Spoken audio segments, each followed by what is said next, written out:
देववाणी संस्कृत ट्यूटोरियल में आपका स्वागत है। इस वीडियो में मैं आपको वर्ण संयोग और वर्ण विच्छेद या वर्ण विन्यास के विषय में बताने जा रही हूँ। वर्ण भाषा की सबसे छोटी इकाई होती है जिसमें स्वर और व्यंजन होते हैं। इन स्वर और व्यंजनों को मिलाकर शब्द बनते हैं और शब्दों को जोड़कर वाक्य बनते हैं। स्वरों और व्यंजनों को आपस में जोड़ना ही वर्ण संयोग कहलाता है। जैसे कि आप उदाहरण के रूप में देख सकते हैं, पा, उ, स, त, अ, क, अ, मा।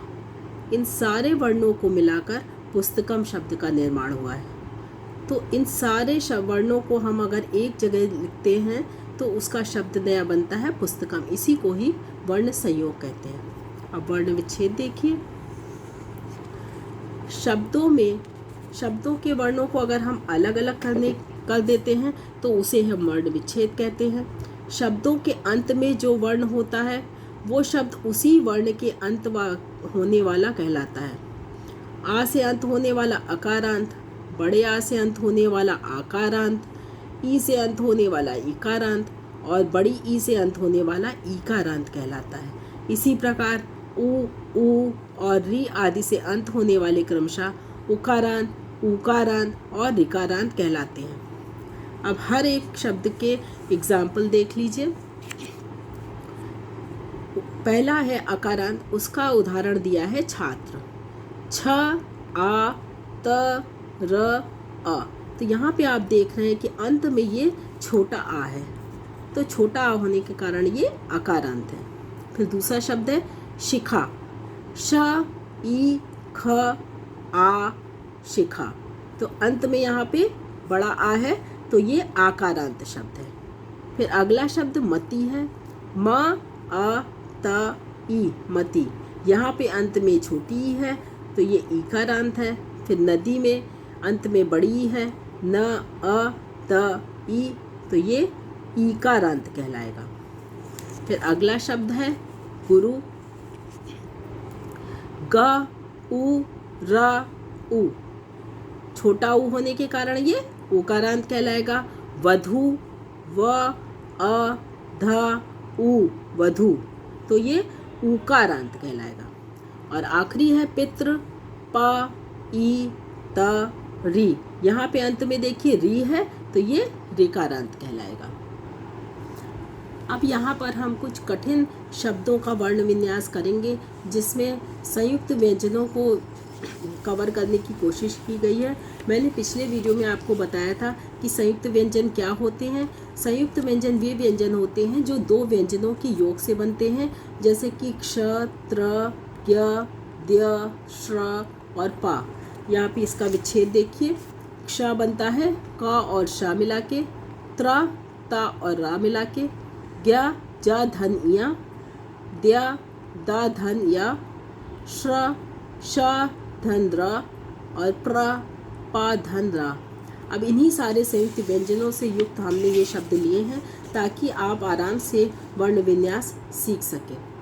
तो शुरू करते हैं। पहला शब्द है प्रकाश। अब प्रकाश का हम कैसे वर्ण विन्यास करेंगे? हम एक एक शब्द शब्द के एक एक वर्ण को लेते हुए चलेंगे। जैसे प्रा है तो सबसे पहले प्रा में पा में हलंत लगाएंगे और उसका हम स्वर उससे अलग करेंगे। पा पहले रा, प्रा एक आपका संयुक्त व्यंजन है तो इसमें पा और रा मिला के तब इसमें आपका आ जुड़ा हुआ है तो इसको लिखेंगे।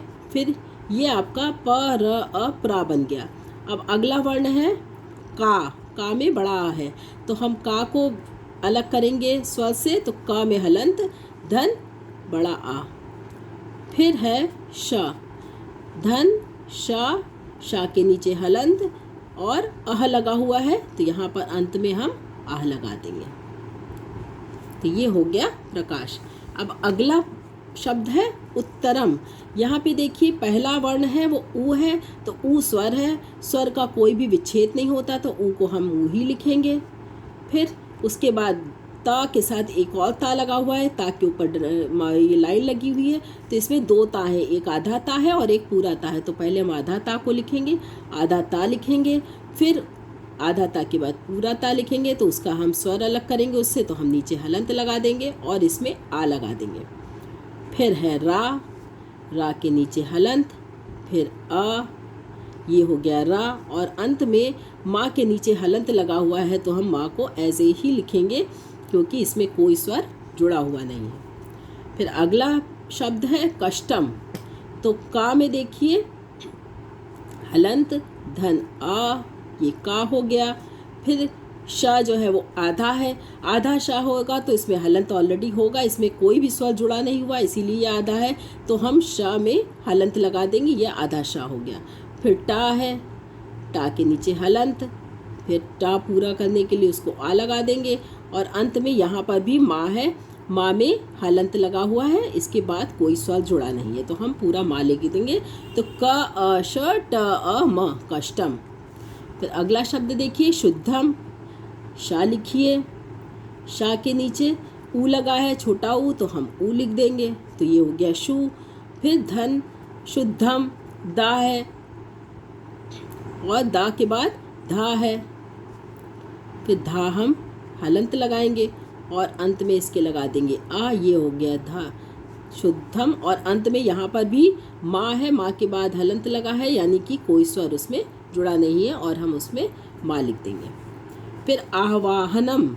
अब यहाँ पे देखिए बड़ा आ लिखा है, तो हम बड़ा आ भी स्वर है, इसका कोई विच्छेद नहीं होगा, हम बड़ा आ को ऐसे ही लिखेंगे। फिर आह्वानम में हा पहले आता है तो हम हा लिखेंगे, हा के नीचे हलंत लगाएंगे क्योंकि उसमें स्वर नहीं है, वो आधा है।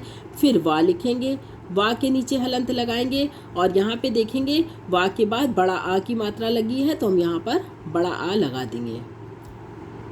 फिर न धन ना, ना के नीचे हलंत, फिर ये हो गया ना। अब माँ है तो माँ के बाद हलंत लगा है, यानी कि इसमें भी कोई स्वर जुड़ा नहीं है, इसको हम इसी तरीके से लिखेंगे।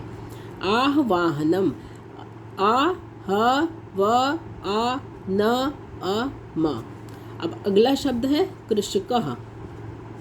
का के नीचे री लगी हुई है तो पहले का लिखिए, का के नीचे हलंत, फिर धन री,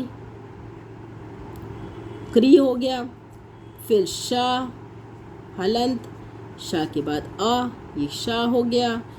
फिर का लिखेंगे, का के नीचे हलंत, और का के बाद आह लगा है तो हम यहाँ पे आह लगा देंगे, आह लिख देंगे, और ये कृषिका बन जाएगा। क री श क और आह। अब अगला शब्द है मित्रम। मित्रम में माँ में क्या लगा हुआ है, छोटी ई की मात्रा लगी है तो हम छोटी ई की मात्रा लगा देंगे। फिर क्या लिखेंगे, त्रा है तो त्रा संयुक्त व्यंजन है तो हम क्या लिखेंगे, ता धन रा और धन आ, ये हो गया त्रा। फिर माँ के नीचे हलंत लगा हुआ है, इसके माने कोई स्वर नहीं जुड़ा है, हम इसको इसी तरीके से लिख देंगे, माँ ई तर अ म।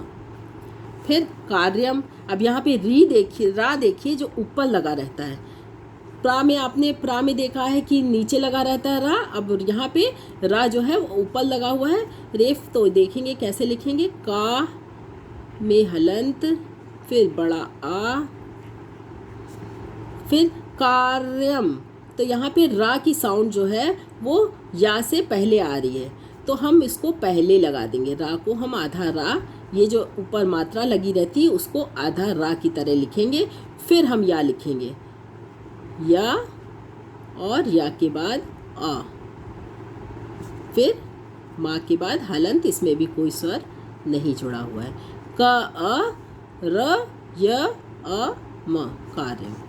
अब आधा स्वर जहाँ पे होता, आधा व्यंजन जहाँ पे होता है उसको देखिए कैसे करेंगे। यहाँ पे आधा व्यंजन है स्वागतम, तो स्व में जब आधा व्यंजन, आधा वर्ण लिखा रहता है तो आप ये समझ जाइए कि उसमें स्वर नहीं जुड़ा हुआ है, तो आधा में हम सिर्फ हलंत लगाएंगे, कोई भी स्वर नहीं जोड़ेंगे। तो सा लिखा है आधा तो हम इसमें हलंत लगा देंगे, ये हो जाएगा। फिर उसके बाद लिखा है वा में आ की मात्रा है, तो अब हम वा कैसे लिखेंगे, वा धन आ, बड़ा आ है, फिर गा, फिर आ, फिर ता है, ता धन आ, ये ता हो गया, और अंत में माँ लगा है, माँ के नीचे हलंत, यानी कोई स्वर नहीं है तो हम माँ ऐसे ही लिख देंगे। अब अगला है श्रीमान। देखिए श्रा भी जो है वो आपका संयुक्त व्यंजन है, इसको हम कैसे लिखेंगे?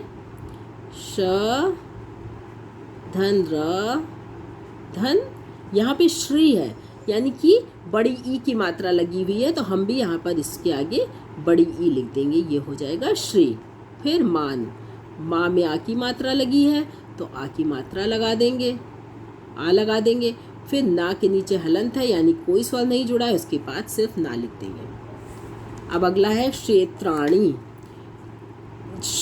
या क्षा जो है वो संयुक्त व्यंजन है, तो इसको भी हम कैसे अलग अलग लिखेंगे? इसमें दो व्यंजन लिखेंगे, क धन श, ये क्षा बन गया। अब क्षा में एक ही मात्रा लगी है तो हम यहाँ पर बस एक ही मात्रा की जगह हम ए लिख देंगे। फिर त्रा, ये भी संयुक्त व्यंजन है तो उसको भी दो व्यंजन इसमें लिखने पड़ेंगे, त धन र, त्रा। और त्रा में क्या लगा हुआ है? बड़ा आ लगा है तो यहाँ पे बड़ा आ लगा दीजिए। फिर अणा है, अणा लिखिए, अणा की में छोटी ई की मात्रा लगी है तो छोटी ई की मात्रा लिख देंगे। ये बन गया क्षेत्राणी। कितना भी कठिन शब्द हो हम उसको वर्णों को अलग अलग लिखते जाएंगे तो वो पूरा वर्ण, पूरा शब्द हमारा कंप्लीट हो जाएगा। अब विज्ञानम में भी देखिए, वा में छोटी ई की मात्रा लगी है तो वा लिखिए, फिर छोटी ई लिखिए, वी हो गया। ज्ञा भी हो संयुक्त व्यंजन है तो गा का क्या, ज्ञा का क्या होता है? विच्छेद, जा धन इया, यहाँ पर भी हम दो व्यंजन लिखेंगे, जा धन इया, और उसके बाद लगी है आ की मात्रा तो यहाँ पे आ लिख दीजिए। और उसके बाद ना है, ना धन आ, छोटा होगा, और उसके बाद माँ में हलंत लगा हुआ है यानी कोई स्वर नहीं जुड़ा है तो बस हम माँ के बाद हलंत लिख देंगे।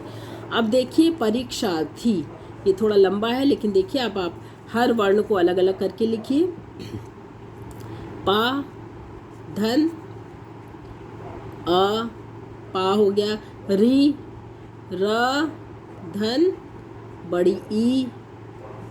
फिर क्षा है यहाँ पे तो यहाँ पे संयुक्त व्यंजन है तो क श, ये क्षा हो गया। क्षा में यहाँ पे आ की मात्रा लगी है तो आ की मात्रा लगा दीजिए, आ की मात्रा की जगह बड़ा आ लिख दीजिए। फिर क्या है? था है, परीक्षार्थी। यहाँ पर भी देखिए ये री की रा का ऊपर लिखा हुआ आधा रा लिखा हुआ है तो हमें इसकी साउंड इससे पहले आ रही, था से पहले, तो हम यहाँ पर था से पहले रा लिखेंगे और उसके नीचे हलंत लगा देंगे। अब था लिखेंगे, था लिख दिया, था में बड़ी की मात्रा लगी है तो बड़ी ई लगा दीजिए, बस ये हो गया कंप्लीट। प अ र ई, परी हो गया। क्षा का हो गया क श अ श, और रा लगा देंगे, ये जो रेफ लगा हुआ ऊपर ये रा लग गया, और उसके बाद था और फिर बड़ी ई, ये हो गया पूरा आपका परीक्षार्थी। तो आप मैक्सिमम इसमें देखिए आप लोगों को प्रा का इसका प्रयोग बताया गया है, आधा ता का प्रयोग बताया गया है, आधा क्षा का प्रयोग बताया गया है, शुद्धम में दा और धा का प्रयोग बताया गया है, आवान में वा और हा कैसे लिखा जाता है, क्री में री कैसे लिखा जाता है, त्रा का हम विच्छेद कैसे करेंगे, ऊपर रा लगा रहता है उसका हम विच्छेद कैसे करेंगे, आधे व्यंजन का हम कैसे लिखेंगे, फिर श्री में ये भी संयुक्त व्यंजन, इसको हम कैसे लिखेंगे, या फिर त्रा और क्षेत्राणी में दो हैं व्यंजन संयुक्त व्यंजन, फिर विज्ञानम में ये संयुक्त व्यंजन है ज्ञा, और परीक्षार्थी में भी रक्षा भी है और आधा रा भी है। तो हम इसको सारे मैक्सिमम आपके संयुक्त व्यंजनों को कवर करने की कोशिश करी गई, और आशा करती हूँ कि आपको ये बड़ी इजीली समझ में आ गया होगा। तो अगर कोई डाउट हो तो आप कमेंट बॉक्स में कमेंट करके पूछ सकते हैं, और वीडियो को लाइक करिए और सब्सक्राइब करिए चैनल को, और अगले वीडियो तक के लिए धन्यवाद।